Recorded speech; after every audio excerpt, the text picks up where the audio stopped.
मरकुस रचित सुसमाचार 13वां अध्याय। पहली आयत। जब वो मंदिर से निकल रहा था तो उसके चेलों में से एक ने उससे कहा, हे गुरु, देख कैसे कैसे पत्थर और कैसे कैसे भवन हैं।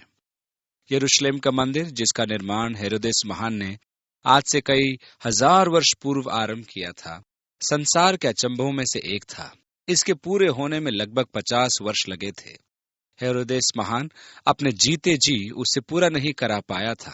जैसा हम पहले देख चुके हैं कि हेरोदेस महान निर्माण परियोजनाओं में बड़े बड़े पत्थरों का सदैव प्रयोग करता था। जोसेफुस के अनुसार विशालतम पत्थर जो उसने अपने निर्माण कार्यों में उपयोग किए थे, वे मंदिर ही में लगाए गए थे। जोसेफुस के अनुसार कुछ पत्थर तो 47 फुट लंबे और 12 फुट ऊंचे थे। यह विवरण असंगत और निरर्थक सा प्रतीत होता है, परंतु पश्चिमी दीवार की खुदाई में ये विशाल कोने के पत्थर पाए गए हैं जो लगभग 35 फुट लंबे, 8 फुट चौड़े और 6 फुट ऊंचे हैं। जब वे पश्चिमी दीवार के साथ अंतोनियो के किले की दिशाएं में खुदाई कर रहे थे, तब उन्हें एक विशाल पत्थर प्राप्त हुआ जो 45 फुट लंबा था। मैंने उसके साथ खड़े होकर देखा तो वो लगभग 10 फुट चौड़ा और लगभग 8 फुट ऊंचा था। ये लगभग उतना ही बड़ा था जितने बड़े पत्थर हेरोदेस ने मंदिर में लगवाए थे। उनके अनुमान में इनका भार 400 टन का होगा। यह एक अचंभे की बात है कि ये कैसे तराशे गए होंगे और फिर उनको खदानों से निकालकर वहां तक पहुंचाना। ये एक रहस्य है जिसके बारे में केवल कल्पना ही की जा सकती है। कोई नहीं जान पाया है कि उन्हें किस प्रकार लाया गया था और इमारत में यथास्थान पर रखा गया। इनकी कटाई इतनी सिद्ध है कि उन्हें दीवारों में मसाले से चुने जाने की आवश्यकता भी नहीं थी। वे एक के ऊपर तरकीब से रखे गए थे। आज भी इतना लंबे समय निकल जाने के बाद भी यदि दो पत्थरों के बीच में छुरी डालने का प्रयास किया जाए तो असंभव है। मंदिर का गुम्मट सोने की चद्दर से ढका हुआ था। यदि आप सूरज की ओर खड़े हों तो ये ऐसे चमकता था कि इसकी ओर निहारना कठिन था। प्राचीन संसार के अचंभों में से सचमुच यह एक था। इसी अद्भुत इमारत और इन विशाल पत्थरों को देखकर ही तो मंदिर से बाहर आते समय यीशु के शिष्य का ध्यान उस ओर आकर्षित हुआ था। यीशु के जन्म के लगभग 20 वर्ष पूर्व आरंभ किया गया ये निर्माण कार्य उस दिन तक चल रहा था। उस समय यीशु की आयु 33 वर्ष की थी। कैलेंडर में त्रुटि के कारण 4 वर्षों का अंतर घटाकर देखा जाए तो निर्माण के 47 वर्ष पूरे हो चुके थे। दूसरी आयत में लिखा है, यीशु ने उससे कहा, क्या तुम ये बड़े बड़े भवन देखते हो? यहाँ पत्थर पर पत्थर भी बचा न रहेगा जो ढाया न जाएगा। मैं सोचता हूँ कि शिष्यों को यीशु की बात कुछ निराधार सी प्रतीत हुई होगी, परंतु 40 वर्ष पश्चात जब तीतुस ने आकर यरूशलेम को अपने अधीन किया और यरूशलेम में प्रवेश किया जो अंतिम गढ़ था, तो उसकी अटल इमारत मंदिर ही थी। अनेक यहूदी भागकर मंदिर में छिप गए थे कि भीतर से रोमियों का सामना करें। तीतुस का आदेश था कि मंदिर को सुरक्षित छोड़ दिया जाए, परंतु रोमी सैनिक संभवतः नशे में होने के कारण मंदिर में अग्नि बाण चलाने लगे। मंदिर में आग लग गई और सारे यहूदी जलकर मर गए। आग की गर्मी से गुम्मट का सोना पिघल गया और बहकर पत्थरों के बीच की दरारों में भर गया। रोमी सैनिकों ने सोना लूटने के लिए पत्थरों को एक एक करके गिराना आरंभ कर दिया और यीशु की भविष्यवाणी पूरी हुई कि पत्थर पर पत्थर न रहेगा। यदि आपको यरूशलेम जाना हो तो तोरोपियन घाटी में खुदाई को देखिए। एक स्थान पर उन्होंने यीशु के युग के रोमी मार्ग तक खुदाई की है। वहां आप देखेंगे कि विशाल पत्थर टूटे पड़े हैं जो मंदिर पर्वत पर से गिराए गए थे। वे आज भी ज्यों के त्यों पड़े हुए यीशु की भविष्यवाणी की साक्षी देते हैं कि पत्थर पर पत्थर भी बचा न रहेगा। ध्यान दीजिए कि यीशु ने उस मंदिर के लिए भविष्यवाणी की थी जो हेरोदेस ने बनवाया था। पुरातत्व वक्ताओं के विचार में उस पर्वत पर सुलेमान के मंदिर की नींव भी अवश्य होनी चाहिए और वे अथक परिश्रम से उसकी खोज में हैं। कई वैज्ञानिकों को काम में लगाया गया है कि वह अपने रडार यंत्रों की सहायता से पर्वत की भूमि के गर्भ में सुलेमान के मंदिर की नींव की खोज करें और उसका नक्शा तैयार करें। उन्हें पूरी आशा है कि वे सफल होंगे, क्योंकि इन नए उपकरणों की सहायता से वे भूमि के गर्भ का ज्ञान प्राप्त कर सकते हैं। यदि ऐसा हो गया तो यरूशलेम में मंदिर के पुनर्निर्माण के लिए विशाल अभियान आरंभ हो जाएगा। अनेक यहूदी तो इस अभियान में लग चुके हैं। टेम्पल माउंट फाउंडेशन के प्रमुख सैमुअल गोल्डफुट से मुझे बड़ा रुचिकर और सम्मोहन पत्र प्राप्त हुआ। इन्होंने और इनके पूरे दल मंदिर के पुनर्निर्माण के प्रति अपना जीवन अर्पित कर दिया है। यह बाइबल के भविष्यवाणी के दृष्टिकोण से एक सरगर्म कार्य है। 3 आयत में लिखा है, जब वह जैतून के पहाड़ पर मंदिर के सामने बैठा था। वे मंदिर पर्वत से चलकर किद्रोन घाटी होते हुए बेतनिया गए। संभव है कि जैतून के पर्वत पर, जिसकी ऊंचाई सीधी है, उस पर चढ़ते चढ़ते रास्ते में विश्राम हेतु रुक जाना एक अच्छा विचार था। इसलिए यीशु अपने शिष्यों के साथ जैतून पर्वत पर जाकर बैठ गया। आगे लिखा है, तो पतरस और याकूब और यूहन्ना और अंद्रियास ने अलग जाकर उससे पूछा कि हमें बता कि ये बातें कब होंगी, मंदिर के विनाश के बारे में। 4 आयत में लिखा है, और जब ये सब बातें पूरी होने पर होंगी, उस समय का क्या चिन्ह होगा, भविष्यवाणी के पूरे होने के बाद। आगे लिखा है, यीशु उनसे कहने लगा, चौकस रहो कि कोई तुम्हें न भरमाए। सबसे पहले चेतावनी जो यीशु उन्हें देता है वो भरमाने वालों के विरुद्ध थी। ये एक विशेष ध्यान देने योग्य बात है कि बाइबल का नया नियम भरमाने वाले और झूठे भविष्य वक्ताओं के विरुद्ध चेतावनी से भरा हुआ है। कलीसियाओं का भी तो यही श्राप है कि उनमें ऐसे जन हैं जो सुसमाचार से अपना व्यक्तिगत लाभ उठाते हैं। नीम हकीम भेड़ की खाल में भेड़िए भरे हुए हैं। यीशु इन धूर्तों के विरुद्ध ही चेतावनी देता है। आगे लिखा है, बहुतेरे मेरे नाम से आकर कहेंगे कि मैं वही हूं और बहुतों को भरमाएंगे। आज भी ऐसे व्यक्ति हैं जो स्वयं को मसीह कहते हैं। उनके अनुयायी परिश्रम से धनोपार्जन करके उन्हें भेंट चढ़ाते हैं और वे भव्य भवनों में वैभवशाली जीवन व्यतीत करते हैं। आगे लिखा है, और जब तुम लड़ाइयां और लड़ाइयों की चर्चा सुनो तो न घबराना, क्योंकि इनका होना अवश्य है, परंतु उस समय अंत न होगा, क्योंकि जाति पर जाति और राज्य पर राज्य चढ़ाई करेगा। यहाँ युद्ध से यह अर्थ नहीं है जो हमेशा होते हैं और हम सुनते रहते हैं, परंतु आगे लिखा है, और हर कहीं भूइंडोल होंगे और अकाल पड़ेंगे। ये तो पीड़ाओं का आरंभ ही होगा। परंतु तुम अपने विषय में चौकस रहो, क्योंकि लोग तुम्हें महासभाओं में सौंपेंगे और तुम पंचायतों में पीटे जाओगे और मेरे कारण हाकिमों और राजाओं के आगे खड़े किए जाओगे, ताकि उनके लिए गवाही हो। पर अवश्य है कि पहले सुसमाचार सब जाति में प्रचार किया जाए। जब वे तुम्हें ले जाकर सौंपेंगे तो पहले से चिंता न करना कि हम क्या कहेंगे, पर जो कुछ तुम्हें उसी घड़ी बताया जाए वही कहना, क्योंकि बोलने वाले तुम नहीं हो परंतु पवित्र आत्मा है। यीशु की भविष्यवाणी भी पूरी हो गई। प्रेरितों के काम की पुस्तक में हम पढ़ते हैं कि विश्वासी किस प्रकार न्यायाधीशों के समक्ष प्रस्तुत किए जाते थे, किस प्रकार पीटे जाते थे, किस प्रकार सभाओं में घसीटे जाते थे, किस प्रकार शासकों के समक्ष प्रस्तुत किए जाते थे, पौलुस राजा अग्रिपा के समक्ष और फिर अंत में रोम के राजा नीरो के सामने प्रस्तुत किया गया था। यीशु ने कहा कि चिंता न करना कि तुम उनके सामने क्या बोलोगे। प्रेरितों के काम में स्तिफनुस के विषय में वर्णन है कि वह महासभा के समक्ष अपनी गवाही दे रहा था तो उसका चेहरा स्वर्गदूत सा चमकने लगा।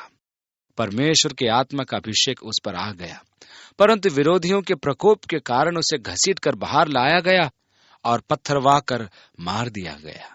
पर अवश्य है कि पहले सुसमाचार सब जातियों में प्रचार किया जाए। इस भविष्यवाणी के संबंध में बहुत से लोग परेशान हैं। कहते हैं कि हम जितना अधिक सेवा कार्य करेंगे उतना शीघ्र यीशु मसीह आ जाएगा। जो ही प्रचार सब जातियों में हुआ त्यों ही अंत आ गया। यीशु मसीह की मृत्यु के 30 वर्ष पश्चात पौलुस ने कुलुस नगर की कलीसिया को लिखा था, ये सुसमाचार जो तुम्हारे पास आया है संपूर्ण संसार में प्रचार किया गया है। पौलुस का दावा है कि सुसमाचार विश्व में प्रचार किया जा चुका है। आज भारत में भी ऐसे मसीही विश्वासी हैं जो अपनी कलीसिया की स्थापना को प्रभु यीशु के शिष्य थोमा द्वारा स्थापित किए जाने का दावा करते हैं। ये प्रथा चली आ रही है कि थोमा ने सर्वप्रथम भारत में प्रचार किया। आरंभिक कलीसिया ने सुसमाचार को संपूर्ण संसार में प्रचार कर दिया। उनके प्रयत्न हमारे लिए एक बहुत बड़ी गवाही है, क्योंकि उन्हें वे सब आधुनिक सुविधाएं उपलब्ध नहीं थी जो आज हमारे पास है। जब मैं पौलुस की यात्राओं के विषय में पढ़ता हूं जो उसने सुसमाचार प्रचार के निमित्त की थी, तो सोचता हूं कि जेट विमान के युग में यदि वह होता तो क्या करता। पौलुस ने कुलुस्सी की कलीसिया को लिख कर बता दिया था कि यूहन्ना के प्रकाशित वाक्य में क्या लिखा है। उसके 14वें अध्याय की 6ठी आयत में, मैंने एक और स्वर्गदूत को आकाश के बीच उड़ते देखा, जिसके पास पृथ्वी पर के रहने वालों की हर जाति और कुल और भाषा और लोगों को सुनाने के लिए सनातन सुसमाचार था।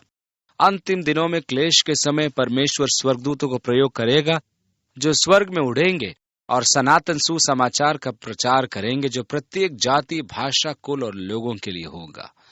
आप ये नहीं कह सकते कि परमेश्वर कलीसिया को अभी नहीं उठा सकता, क्योंकि यीशु के कहे अनुसार अभी पूरे विश्व में प्रचार नहीं किया गया है, इसलिए अंत नहीं आएगा। ये वाद तार्किक नहीं है। सुसमाचार का प्रचार किया जाएगा और यीशु की भविष्यवाणी पूरी होगी, परंतु ये आवश्यक नहीं है कि कलीसिया के द्वारा ये पूरी हो। यीशु ने यह नहीं कहा था कि उसके शिष्य यह काम करेंगे। उसने केवल यह कहा था कि सुसमाचार सब जाति में प्रचार किया जाएगा।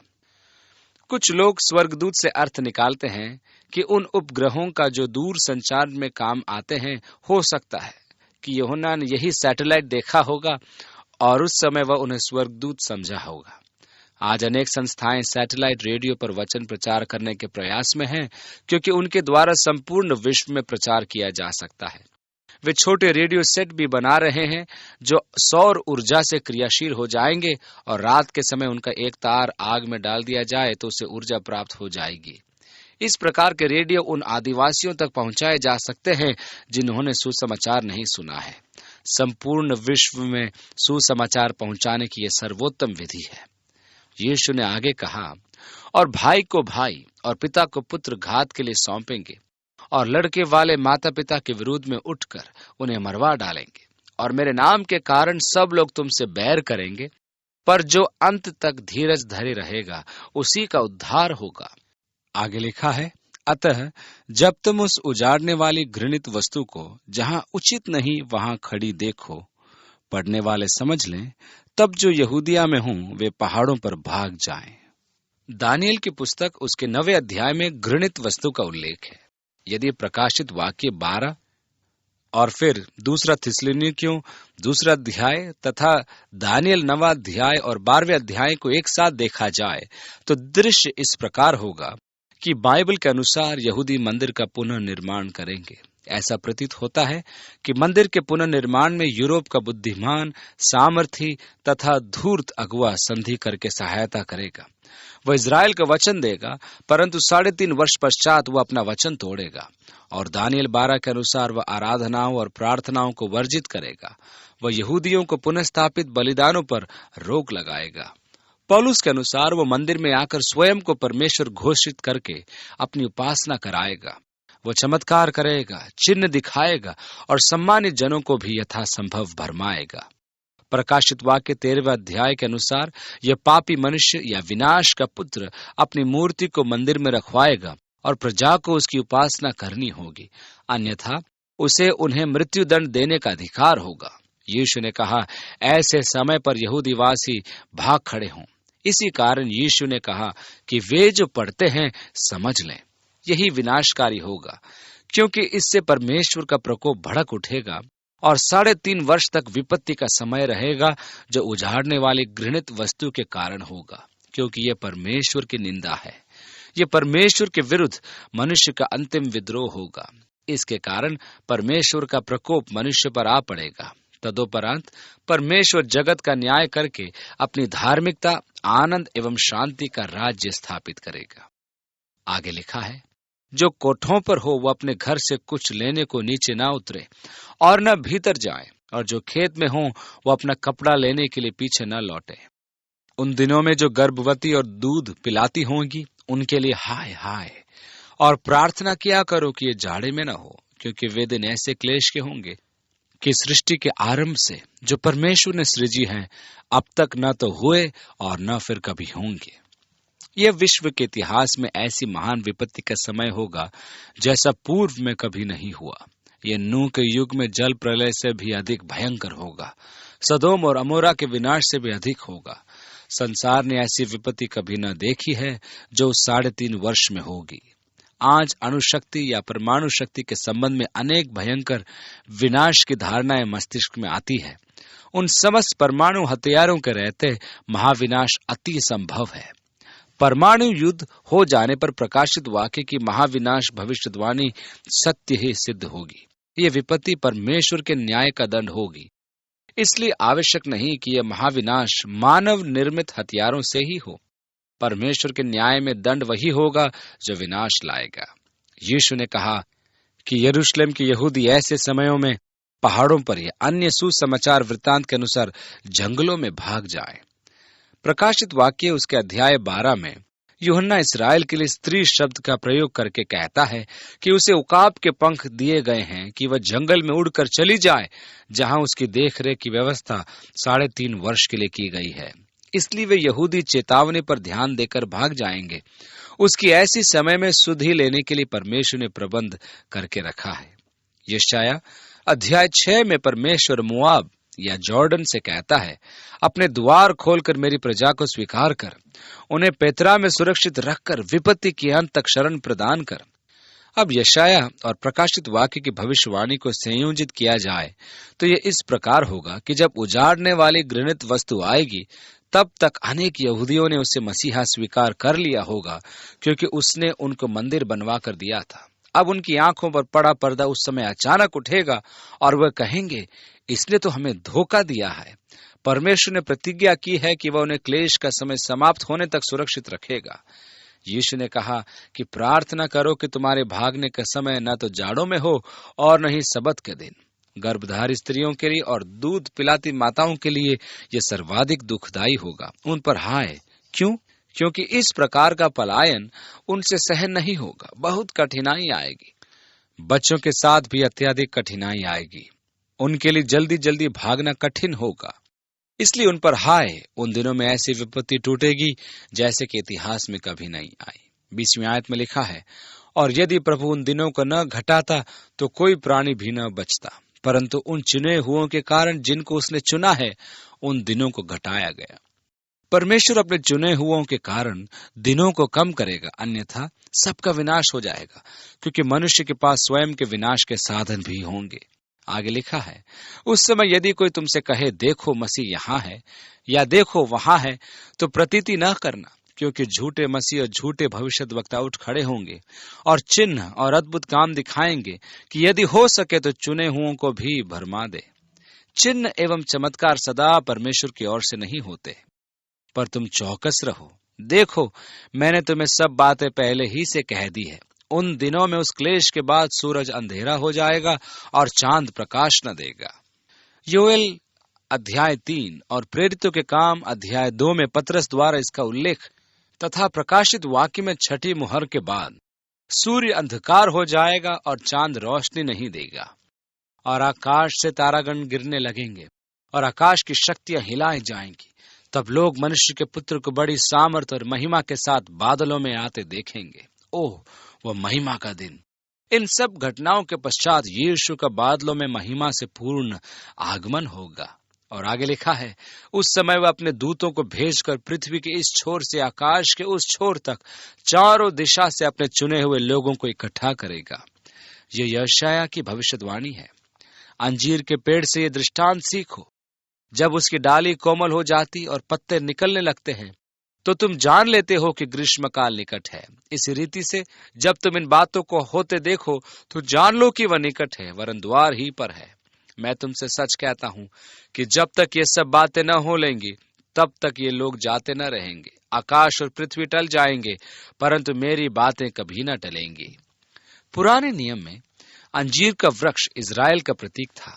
यिर्मयाह उसके 23वें अध्याय में परमेश्वर इजराइल को सड़े अंजीर का टुकड़ा कहता है, जिसे फेंकने और नाश करने के अलावा और कुछ नहीं किया जा सकता। यिर्मयाह 24 में, होशे 9 उसकी 10वीं आयत में भी परमेश्वर इजराइल राष्ट्र को अंजीर का वृक्ष की उपमा देता है और कहता है, मैंने इजराइल को निर्जन स्थान में अंगूर का सा देखा। मैंने तुम्हारे पितरों को अंजीर के वृक्ष की पहली फसल का प्रथम पक्का फल देखा। योएल उसके पहले अध्याय की 7वीं आयत में इजराइल के विनाश पर परमेश्वर रोता है कि उसने दाखलता नोच डाली। अंजीर दोनों फलों द्वारा दर्शाया गया है। जब तुम डालियों को अभी कोमल ही देखो और उनमें पत्ते निकलते देखो तो जान लो कि ग्रीष्म ऋतु निकट है और मेरा आगमन भी द्वार पर ही है। अनेक बाइबल विद्वान मानते हैं कि यह संदर्भ इज़राइल के पुनः स्थापना का है और जो पीढ़ी यह पुनः स्थापन देखेगी वह अंतिम पीढ़ी होगी। यीशु यही कहता है कि परमेश्वर का कहा कभी नहीं टलता। आकाश और पृथ्वी टल सकते हैं परंतु मेरे वचन कभी न टलेंगे। बाइबल कहती है कि आकाश टल जाएंगे और पृथ्वी प्रचंड अग्नि से पिघल जाएगी परंतु मेरा वचन कभी न टलेगा। परमेश्वर का वचन अनंत है। आगे लिखा है, उस दिन या उस घड़ी के विषय में कोई नहीं जानता, न स्वर्ग के दूत और न पुत्र परंतु केवल पिता। जैसा हम पहले देख चुके हैं कि यीशु इस दुनिया में आया तो उसने जानबूझकर अपने आप को सीमाओं में बांध लिया। वह देहधारी परमेश्वर था। देह में सीमित होने के कारण वह सर्वव्यापी नहीं था। वह भी उसी प्रकार सीमित था जिस प्रकार की दैहिक शरीर अपने परिवेश में सीमित होता है। वह दैहिक शरीर में था। उसने कहा, मैं स्वयं नहीं जानता, कोई मनुष्य नहीं जानता, केवल पिता जानता है।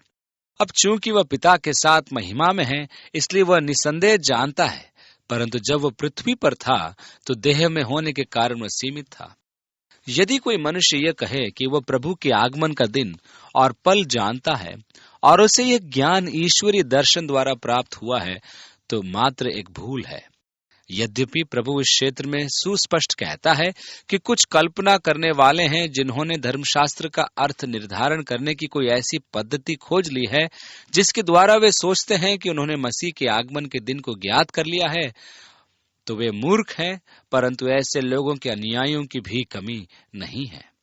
सन 1843 के लगभग रेवरेंड मिलर ने दानियल की पुस्तक के 2550 वर्ष में परिवर्तन करके 1843 का वर्ष ज्ञात किया कि उस समय घृणित वस्तु आई तो उस समय तक 2550 वर्ष शोधन किया जाएगा। अब सत्य तो यह है कि ये 2550 वर्ष नहीं अपितु दिन थे और उन्होंने इतिहास पर ध्यान नहीं दिया कि ठीक 2550 दिन पश्चात यहूदी मैकेबियस ने मंदिर का शोधन किया था और यह भविष्यवाणी पूरी हो गई थी। वहां ऐसा कोई आधार ही नहीं है कि दिनों को वर्षों में गिना जाए, परंतु उन्होंने किया।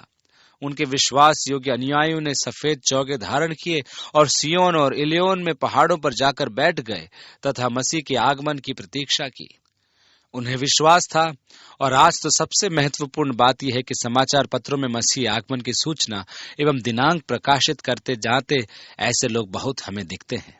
कुछ वर्षों पूर्व मुझे एक टेप दिया गया जिसमें किसी ने कहा कि प्रभु यीशु 1 अप्रैल 1978 में आ रहे हैं। कुछ समय पूर्व अमेरिका में एक और सर्जन थे जिसने 30 जून की दिनांक निकाली थी, परंतु यीशु ने कहा, कोई मनुष्य न तो दिन जानता है और न ही पल, तो अब हम क्या करें? यीशु ने कहा, देखो, जागते और प्रार्थना करते रहो, क्योंकि तुम नहीं जानते कि वह समय कब आएगा। चूंकि प्रभु कभी भी हमारे पास आ जाएगा, इसलिए सबसे अच्छी सलाह तो यह है, जागते रहो और प्रार्थना करते रहो, तैयार रहो, सावधान रहो और तत्पर रहो। आप नहीं जानते कि यह कब होगा।